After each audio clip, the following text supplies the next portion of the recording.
हल्दी गीत आज के समय ननद काठ की भी होती है तो भाभी को बुरी ही लगती है।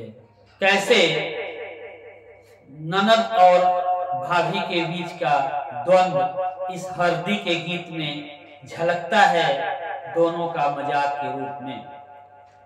हल्दी के देसे सैया जइहा जइहा जरूर जइहा, हल्दी के देसे राजा जइहा, हरदिया होके अइहा न हो। हल्दी के देसे राजा जइहा, हरदिया होके अइहा न हो।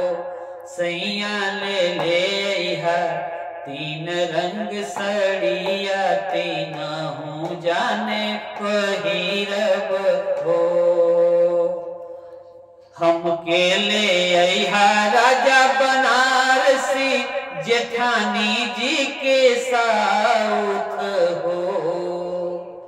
हमके ले अइहा राजा बनारसी, जेठानी जी के साउथ हो।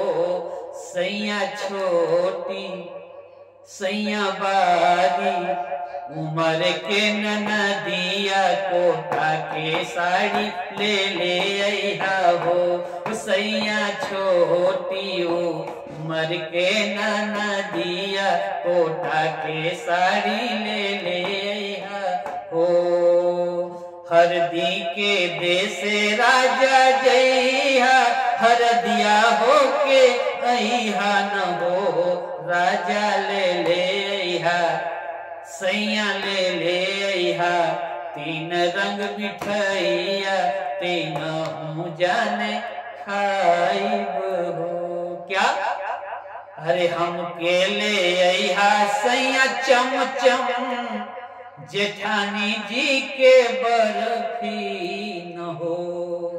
हमके ले अइहा सैया चमचम, जेठानी जी के बर्फी न हो। सैया छोटी सैया बारी, उमर के ननदिया, बतासा ओकरा ले अइहा ओ। सैया छोटी उमर के ननदिया, बतासा ओकरा ले अइहा हो। हल्दी के देसे राजा जइहा, हरदिया होके अइहा न हो। पिया ले अइहा तीन रंग खेलवना, तीनहु जाने खेलब हो। हमके ले अइहा सैया गुड्डा, जेठानी जी के गुड़िया न हो।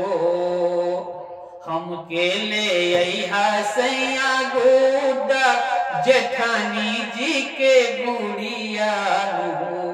सैया छोटी छोटी सैया बारी, उमर के ननदिया, बानर के बच्चा ले अइहा हो। सैया बारी उमर के ननदिया, बानर के बच्चा ले अइहा हो।